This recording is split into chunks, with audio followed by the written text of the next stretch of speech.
I have played Call of Duty multiplayer for a very long time. My first multiplayer game was Call of Duty World at War. Before that, I did play Big Red 1, but at that time, I was playing Halo 3 as my main multiplayer game. The only thing to get me away from that was Call of Duty World at War. The RPG elements of it, create a class, and score streaks all came together for this awesome experience that really pulled me away from any other first-person shooter at the time. Now, since then, I have played other games, but as a whole, I would say the longevity of Call of Duty has to do with the changes that have been implemented over the years. Yes, not all of them are good, not all of them whatsoever, but at the same time, most of them I think add longevity and improve the game over the long term.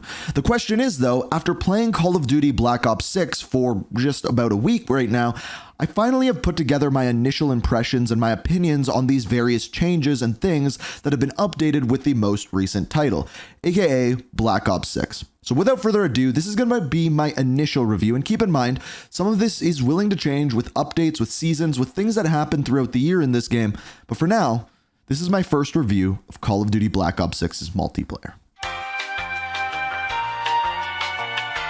I was originally going to make this video about multiplayer and zombies, but I had a little bit too much to say about multiplayer, so we're going to leave this one alone. But I have it sectioned off with various different sections, starting off with weapons. This is also going to include attachments.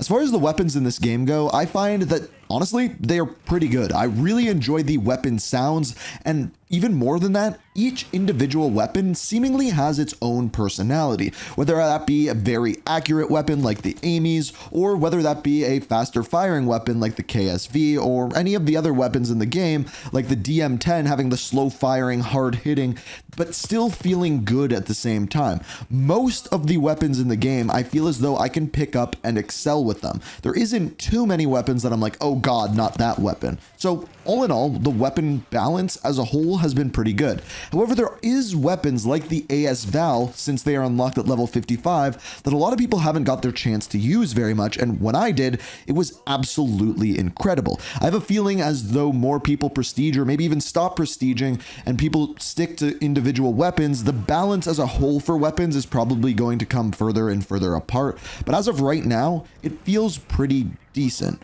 Also, what I think the best implementation in this game is with the attachments. Almost every single attachment in this game is just a positive change to an individual weapon, and having either 5 or 8 attachments on a weapon makes having these attachments make your weapon feel much better.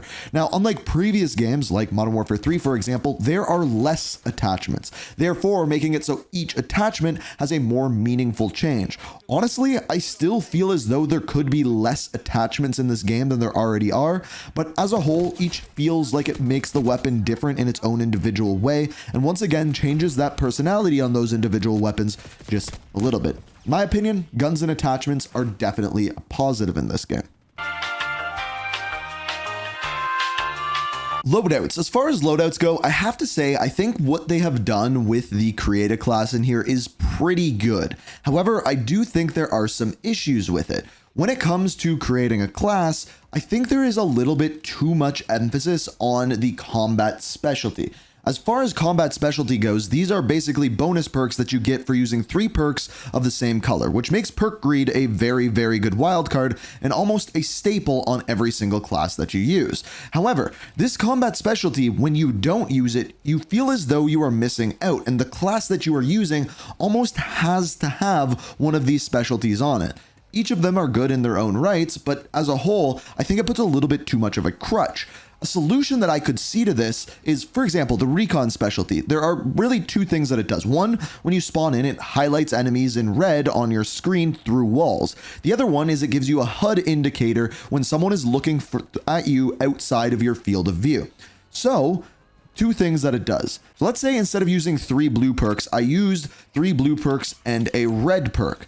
What if this gave you a combat specialty that gave you maybe one of the smaller perks within blue, so for example the HUD edge indicator, and one of the small perks from red? For example, giving you a temporary buff just to movement after getting a kill. Or if you used rainbow perks, in other words, one green, one blue, and one red, that gave you a completely different specialty as a whole. That way you wouldn't feel as though you were completely missing out when you're using a class that doesn't have a specialty on it. Maybe I'm wrong in this one. You can let me know what you think down below. The other thing that I find a little bit of a crutch is the stim shot. Now, I currently have it locked because I just prestiged, but at level 30, it's unlocked, and I just do not see myself using any other tactical. Having the ability to heal myself every single time I take damage, and this auto regenerates, is so strong. It is absolutely incredible, and I think all high-level players will be using Stim Shot. Now, that being said, I don't want this to be removed because I feel as though the healing would be too slow without it, and honestly, in my opinion, it adds a lot to the gameplay elements. There's another decision after getting in a gunfight or getting shot and going behind a corner with Omni Movement. You can heal yourself or you can jump back into that fight. The option is yours, and in my opinion, it adds a little bit to the gameplay. That being said, it is a very strong item. Otherwise, as a whole, I find loadouts just fall a little bit short because I think the pick 10 system would be better. There would be less grenade spam. For example, if you're using a pick 10 system, you could use more perks instead of having a grenade on your class or even a field upgrade, and therefore reduce that grenade spam. I just simply think it's a better system. But hey, that's just me. But as a whole, I don't think the loadout system is really good or bad, but I do like some of the new additions, like combat specialties. I just wish they were done a little bit differently. This is the worst thing about Black Ops 6. I don't think anyone's really denying it. I do not like a bunch of the maps in this game. The problem is, I don't really know why. There are maps that I personally like that others don't. For example, Babylon, super tiny map. I like how it plays. I think you can play it up close and personal, going through the middle of the map with SMGs or shotguns, or playing the outskirts of the map and use assault rifles or snipers. I like the map, but a lot of people don't. Another map, Vorkuta. I've heard a lot of people say they really like it and others don't. And yes, it's dependent on the next thing that we're going to talk about, which is game modes, because certain maps play much better in search and destroy or hardpoint and not in domination or team deathmatch. But as a whole, I don't exactly know what it is. A lot of the maps in this game are asymmetrical. In other words, different lanes have different lines of sight and play differently based off of your spawn. Other maps are very symmetrical, like Babylon. There is a variety to them, but as a whole, I just don't think they're up to snuff, especially with what Treyarch normally brings to the table. I truly believe one of my favorite multiplayer games was Call of Duty Black Ops 1. In that game, I struggled to name bad maps. In this game, I find it very easy to name bad maps. Lowtown might be one of the worst maps I've ever played in a Call of Duty game. I don't know whether it's too much water or it's just very strange lines of sight, too much verticality with strange lines all around. It's just not a good map. And hopefully with updated seasons and new maps coming, for example, on Friday, we have Nuketown coming. Hopefully this is thwarted. Now, a lot of people are saying that the maps are bad because they're small. There's too many small maps. But personally, for me, the worst maps in the game are like Red Card. Red Card is a pretty big map, and it's not that the overall landscape is that big or size of it's that big. It's that on top of it being big, there's many levels, many windows, many camping spots, and I just simply do not like that map. Unfortunately, this is my least favorite part of the multiplayer, and this one I would definitely have to put into the bad category. But again, if you disagree, feel free to let me know down in the comments. So modes. Honestly, there's not a ton of modes in the game right now. There's the classic, you have your hardpoint, you have your domination, team deathmatch, kill confirmed. Honestly, kill order, I liked much more in the beta than I do now, and I don't really have a reason why. In my opinion, it's just kind of a little bit worse version of team deathmatch. But yeah, there's not a lot of modes. However, this is something that is normal in Call of Duty. Generally, the modes are added in the various seasons. For example, Infected was added in yesterday. I played a couple games and it's fun, but I got bored of it pretty quickly. One thing that I would like to see return is in the game already, we have gunfight. One thing that I would definitely like to see is gunfight tournaments with blueprint rewards or even mastercraft rewards moving forward, maybe added week after week. They did this with Black Ops Cold War, and I think this would be an amazing addition. But as a whole, it's kind of lackluster mode-wise right now, but I think as the seasons move on, this is something we will get more and more of moving forward. Now, aside from one other thing that we're going to talk about later, I think this year Omni Movement is going to be the most controversial thing about Black Ops 6. Personally, I will tell you straight up right away, I enjoy Omni Movement. In my opinion, it gives me more options as to what to do to stay alive and get more kills.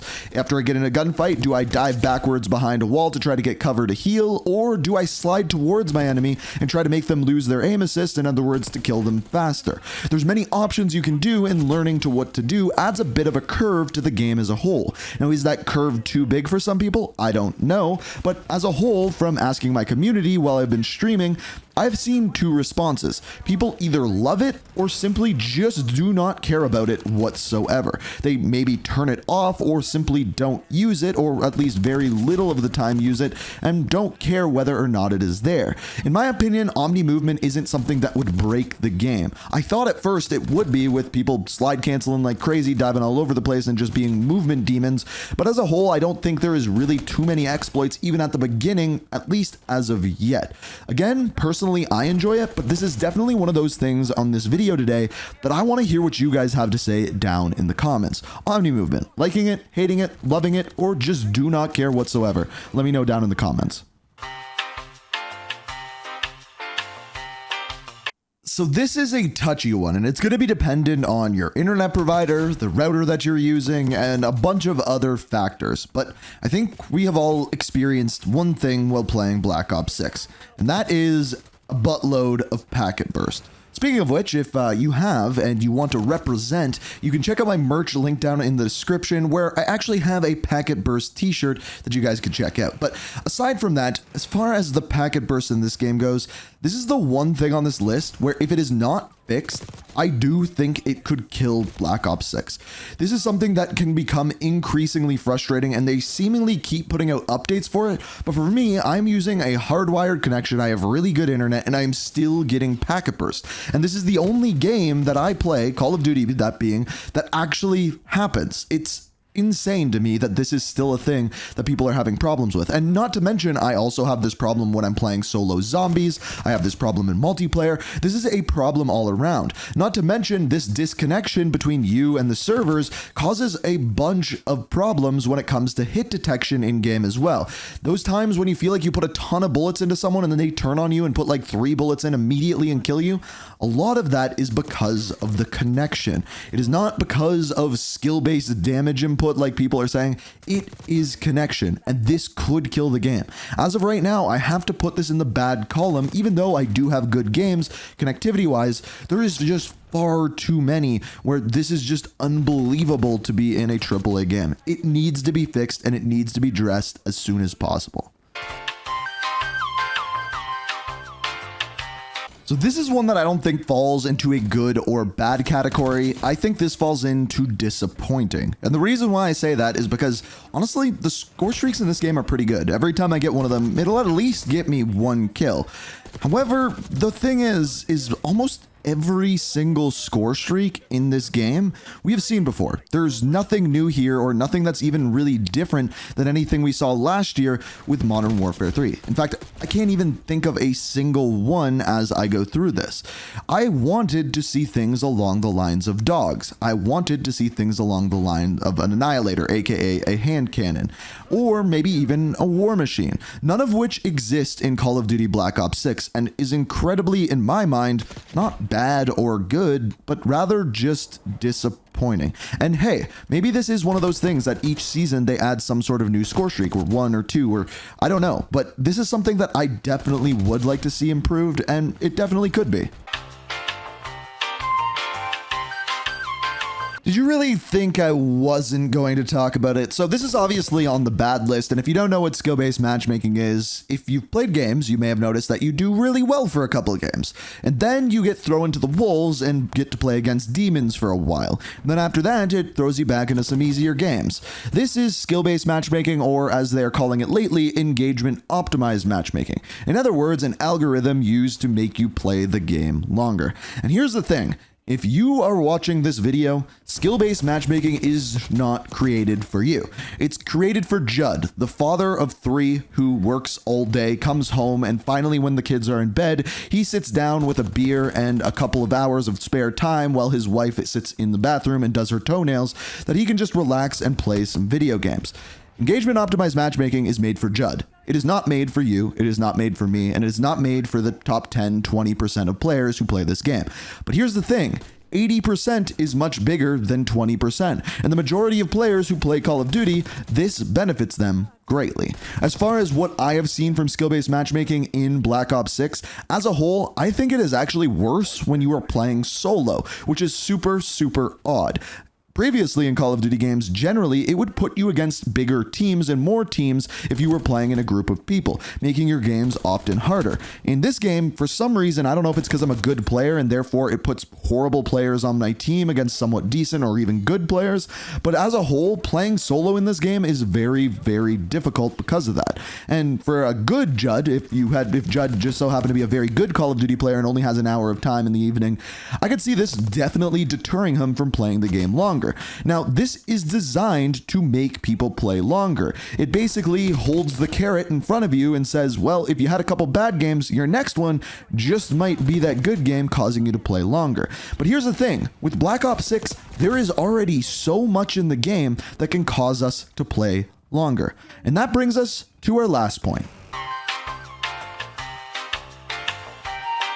Now, I want to be clear, I do not think grindability is a word whatsoever, but it should be, and Black Ops 6 should be the reason for it, because the grindability in this game is like nothing we have ever seen before. In multiplayer, we have our camo challenges. Now, these are traditional and honestly, a pretty easy camo grind to what we have seen in previous games. But on top of this, we also have the zombies camos as well. As far as the zombies camos go, I think they're a little bit more difficult and take a little bit longer, and as I said, are kind of harder to get. But that is only the beginning of the grindability of this game, because this game also introduces leveling, a new progression system, well, technically an old progression system known as prestiging. And when you prestige, you are granted more rewards than we have ever seen. For example, for Prestige 1, I get Call of Duty World at War themed items like the Operator, as we're seeing here, of Weaver. As we go through and get to, for example, a Black Ops 3 season, we have items from Black Ops